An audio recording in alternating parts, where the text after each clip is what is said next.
राजधानी राज्य क्षेत्र अधिनियम 2023, जिसे दिल्ली सेवा विधेयक भी कहा जा रहा है, लोकसभा में पास होने के बाद राज्यसभा में पेश हुआ और पास हो गया। राज्यसभा की कार्यवाही के इंतजार के दौरान लोकसभा में बीजेपी सांसद रमेश बिधूड़ी के भाषण पर नज़र पड़ी और मैं पढ़ने लग गया। उन्होंने सदन में मुख्यमंत्री के लिए जिन शब्दों और रूपकों का इस्तेमाल किया है, उससे एक सवाल पैदा होता है। अगर यही सब रूपक प्रधानमंत्री नरेंद्र मोदी के लिए इस्तेमाल हों तो क्या सदन की कार्यवाही में इन्हें रखा जाएगा या हटा दिया जाएगा? इस प्रश्न का जवाब आप चलते चलते नहीं दे सकते हैं। भाजपा सांसद रमेश बिधूड़ी कहते हैं कि यह बिल दिल्ली में पिछले 8 वर्षों से हो रहे अधर्मी सरकार के अधर्म को समाप्त करने के लिए लाया गया है। गजब की ये पंक्ति है। क्या केवल 8 साल की सरकार को बांधने के चक्कर में पूरा संघीय ढांचा बदला गया? क्या बिधूड़ी यह स्वीकार कर रहे हैं कि उन्हें समस्या सरकार से है, उस पार्टी से है जो उस सरकार में है? बिधूड़ी के भाषण में एक और बात नोट करने लायक है। उन्होंने दिल्ली की सरकार को अधर्मी कहा है। यह विधेयक अधर्म को समाप्त करने के लिए लाया गया। इसके बाद भाजपा सांसद अपने भाषण में दिल्ली के मुख्यमंत्री अरविंद केजरीवाल की तुलना दुर्योधन से करते हैं। यही नहीं, सांसद महोदय एक मुख्यमंत्री की मानसिकता से लेकर शारीरिक बनावट पर टिप्पणी करते हैं, चाहे इशारे में किया या साफ साफ किया। मगर जब आप किसी को बौना कहते हैं तो यह उचित नहीं है। रंग रूप और कदकाठी का हवाला देकर किसी का भी मजाक उड़ाना ठीक नहीं है, वो भी संसद में। बिधूड़ी के ही ये शब्द हैं जो मैं पढ़ रहा हूँ। सभापति जी, महाभारत में एक चरित्र था जिसका नाम था दुर्योधन। आज दुख है कि दिल्ली राज्य में भी उसी चरित्र का, उसी नकारात्मक मानसिकता का एक व्यक्ति इस दिल्ली में दुर्योधन के रूप में बैठा हुआ है। फर्क इतना है कि वह दुर्योधन लंबा चौड़ा था या दुर्योधन थोड़ा बौना है।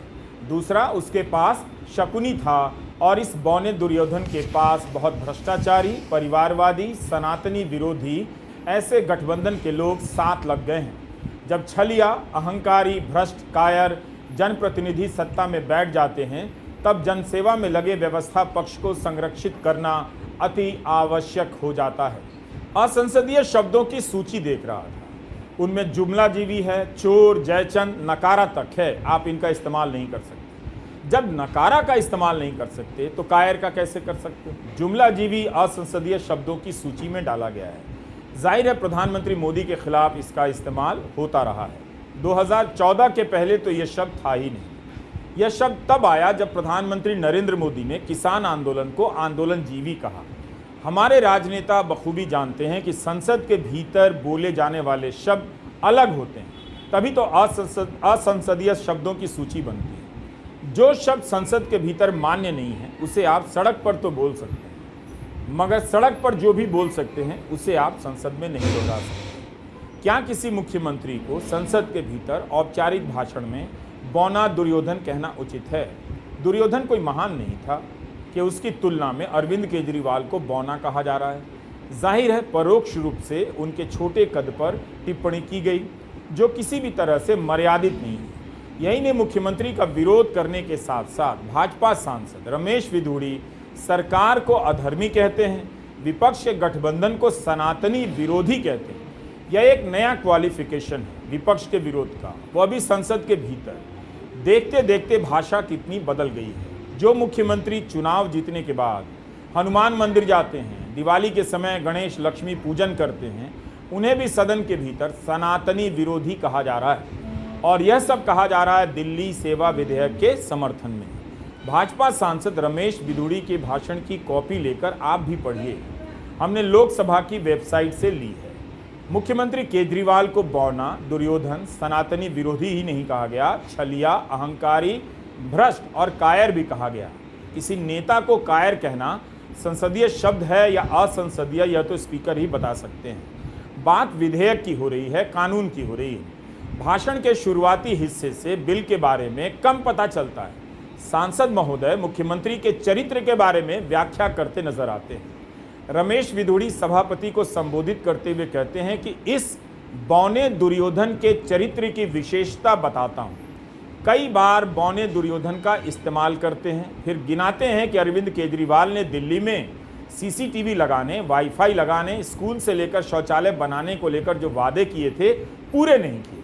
अब मैं रमेश विधुड़ी के भाषण का अगला हिस्सा पढ़ना चाहता हूं। वे कहते हैं कि सभापति जी, कृष्ण भगवान ने भी अहंकार में पड़े दुर्योधन को बार बार यह कहा था कि पांडवों को 5 ग्राम दे दो, और दुर्योधन ने बोला कि उन्हें एक सुई की नोक के बराबर भी नहीं दूंगा। उन्हें जनप्रतिनिधि के सेवा भाव के साथ काम करना चाहिए था, लेकिन बौना दुर्योधन क्या कहता है? मैं दिल्ली का मालिक हूं, ना खाता ना बही, जो यह कहे वह सही। वह कहता है कि मैं दिल्ली का मालिक हूं, इलीगल काम करने के लिए, अनैतिक असंवैधानिक काम करने के लिए। सभापति जी, यह गुंडागर्दी, दादागिरी का परिचायक बन रहा है। बौना दुर्योधन कहना काफी नहीं था। अब सांसद दिल्ली के मुख्यमंत्री को सदन के भीतर गुंडागर्दी और दादागिरी का परिचायक बताने लगते हैं। रमेश विधुड़ी कहते हैं कि अरविंद केजरीवाल के पास एक भी विभाग नहीं है। यह इतना कायर है कि अपने ऑफिसरों से साइन कराता है। ऑफिसर मरने के लिए क्यों साइन करेंगे? मुख्यमंत्री क्यों नहीं साइन करेगा? इसके बाद वे कई बार कायर कहते हैं। यह आपको तय करना है कि सदन के भीतर आलोचना की यह भाषा सही है या नहीं। तब फिर आपको यह भी देखना चाहिए कि विधानसभा में मुख्यमंत्री केजरीवाल ने प्रधानमंत्री के लिए किस भाषा का इस्तेमाल किया है। =2 की थ्योरी लगाकर आप इसे सही तो कह देंगे, लेकिन सदन की गरिमा का क्या होगा, इसकी भी चिंता कीजिएगा। गृहमंत्री अमित शाह ने 2 सवालों के जवाब दिए लोकसभा में। एक, कि इस विधेयक को लाने का अधिकार है या नहीं केंद्र को, और क्या यह विधेयक सुप्रीम कोर्ट के आदेश के विरुद्ध लाया गया है। अमित शाह नियमों का हवाला देते हुए कहते हैं कि दिल्ली ना तो पूर्ण राज्य है, ना संघ शासित प्रदेश है, ना संघ शासित प्रदेश विद असेंबली है। यह राजधानी क्षेत्र है और संसद को किसी भी भाग के बारे में कानून बनाने का अधिकार है। कमाल की बात यह थी कि बीजेपी के नेता दशकों से दिल्ली को पूर्ण राज्य का दर्जा दिलाए जाने की मांग करते रहे। अमित शाह ने नेहरू, अंबेडकर और पटेल का नाम लेकर 2 बार गिनाया कि इन लोगों ने दिल्ली को पूर्ण राज्य का दर्जा दिए जाने का विरोध किया था। अब बीजेपी भी विरोध कर रही है। अमित शाह ने यह नहीं बताया कि उनकी पार्टी पूर्ण राज्य का दर्जा क्यों मांग रही थी और अब क्यों विरोध कर रही है। क्या नेहरू से सहमत होने के लिए? इसी तरह संसद भवन के उद्घाटन के समय सेंगोल को सही ठहराने के लिए, उसके आसपास कथाओं को बुनने के लिए नेहरू का सहारा लिया गया। शायद यह दूसरा मौका होगा जब नेहरू का हर बात में विरोध करने वाली बीजेपी नेहरू का इस्तेमाल कर रही थी। काफ़ी ऐतिहासिक टाइप लगा। पूर्व केंद्रीय स्वास्थ्य मंत्री डॉक्टर हर्षवर्धन को 2013 में दिल्ली के मुख्यमंत्री पद का उम्मीदवार बनाया गया था। तब बीजेपी ने अपने घोषणा पत्र में कहा था कि दिल्ली को पूर्ण राज्य का दर्जा दिया जाएगा। कम से कम डॉक्टर हर्षवर्धन को ही दिल्ली में घूम घूम कर बताना चाहिए कि बीजेपी ने क्यों दिल्ली को पूर्ण राज्य का दर्जा देने की मांग और वादे को छोड़ दिया। उससे पहले 1993 में दिल्ली में बीजेपी की सरकार ने दिल्ली विधानसभा में पूर्ण राज्य की मांग का मुद्दा उठाया था और इस मांग को चुनावी प्रचार में शामिल किया गया था। अब बीजेपी पूर्ण राज्य का विरोध कर रही है, वह भी नेहरू और पटेल का नाम लेकर। यह भी याद रखना चाहिए कि वाईएसआर कांग्रेस ने लोकसभा में बिल का समर्थन करते हुए चेतावनी दी कि हम इसका समर्थन तो करते हैं, मगर उम्मीद भी करते हैं कि इसे कहीं और दोहराया नहीं जाए। तो इस तरह से समर्थन जुटाया गया। राज्यसभा में राघव चड्ढा ने 3 बातें प्रमुखता से कही हैं। राघव चड्ढा ने कहा कि यह बिल उपराज्यपाल को असीमित विवेकाधीन शक्तियां देता है। अभी तक राज्यपाल और उपराज्यपाल को मंत्रिमंडल की सलाह लेनी पड़ती थी। अफसरशाही को जुडिशियल अथॉरिटी बना देता है कि मंत्री का फैसला सही है या नहीं अफसर तय करेंगे। यह बिल जितनी अथॉरिटी और निगम है दिल्ली सरकार के पास, उनके चेयरमैन की नियुक्ति का अधिकार केंद्र को सौंप देता है। यह बिल पूरी तरह से अलोकतांत्रिक है। संविधान ये कहता है, और वाईवी चंद्रचूड़ साहब का AK Roy versus union of India एक बड़ा महत्वपूर्ण लैंडमार्क जजमेंट है, जिसने कहा कि ऑर्डिनेंसेस सिर्फ आपातकालीन और विषम परिस्थितियों में लाई जाए। ऐसी कौन सी आपातकालीन और विषम परिस्थितियां आ गई कि आपको सुप्रीम कोर्ट के फैसले को 8 दिन के भीतर बदलना पड़ गया? दूसरा बिंदु, यह सुप्रीम कोर्ट का अपमान है। सुप्रीम कोर्ट के फैसले को 8 दिन के भीतर 5 जजों के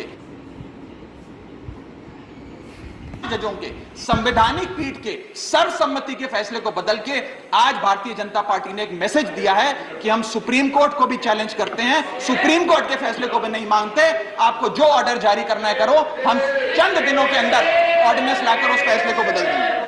सर, ये बिल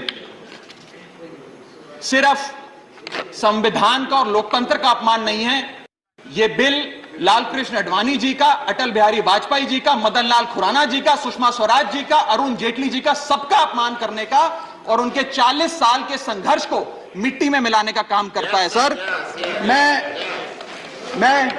मैं माननीय गृह मंत्री जी का बयान लोकसभा में सुन रहा था। उन्होंने कहा कि नेहरू जी ने, पंडित नेहरू ने यह बात रखी थी कि दिल्ली को पूर्ण राज्य का दर्जा नहीं मिलना चाहिए।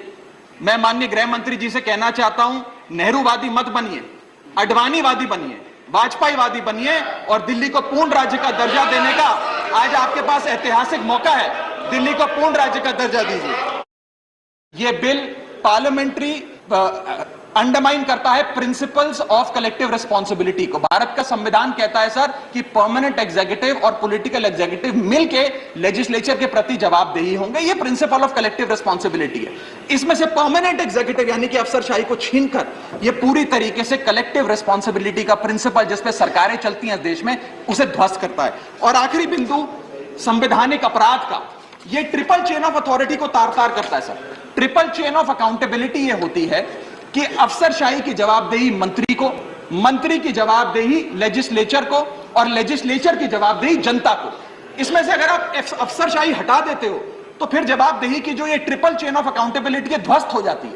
देखिए, दिल्ली एनसीटी का जो अमेंडमेंट बिल है, जो पहले ऑर्डिनेंस था, वो संविधान के खिलाफ है। संविधान में एक संशोधन ना लाके एक बिल से आपने एक एंट्री सर्विसेज को निकाल दिया है।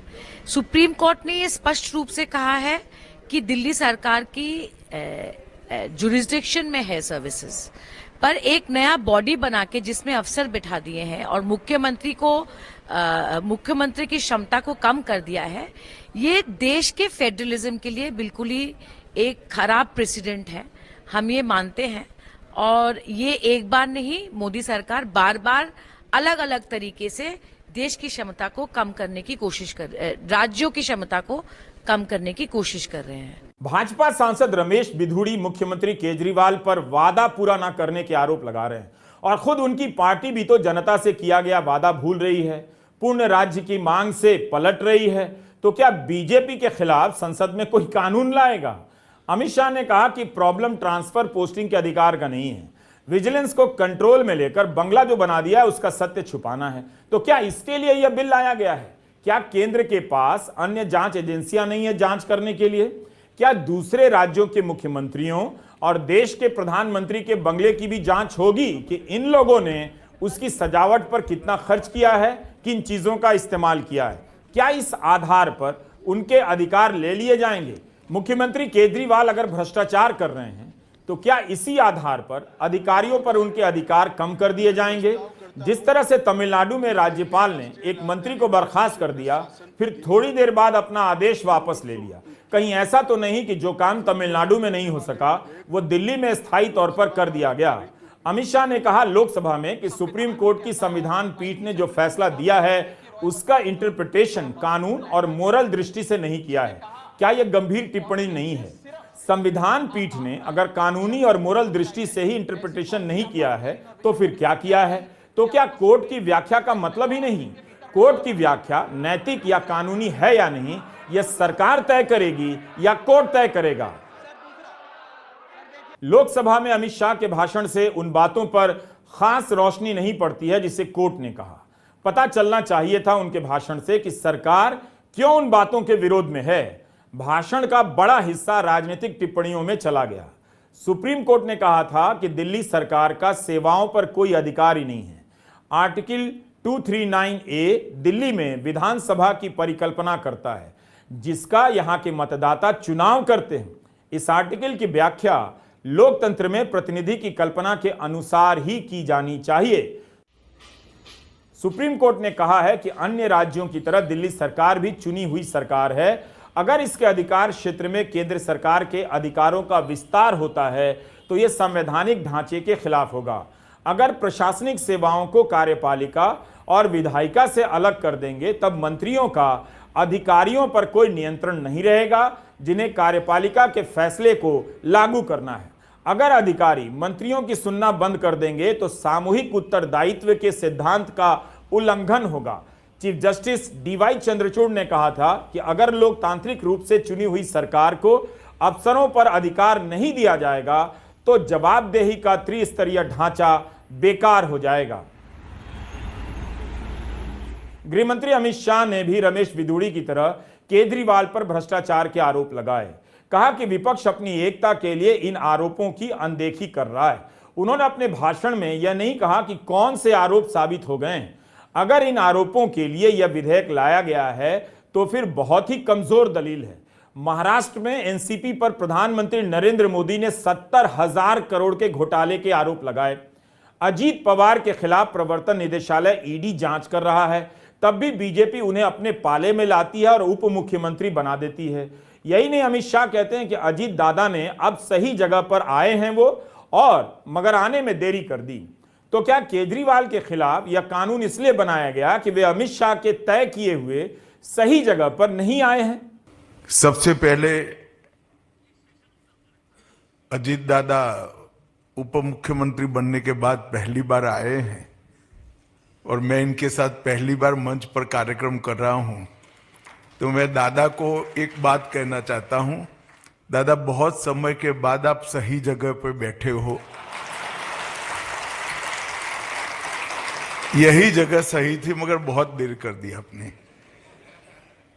केजरीवाल को बेड़ियां और पवार को रेवड़ियां, आरोप दोनों जगह एक ही हैं भ्रष्टाचार के, मगर अमित शाह का नजरिया दोनों के लिए अलग अलग है।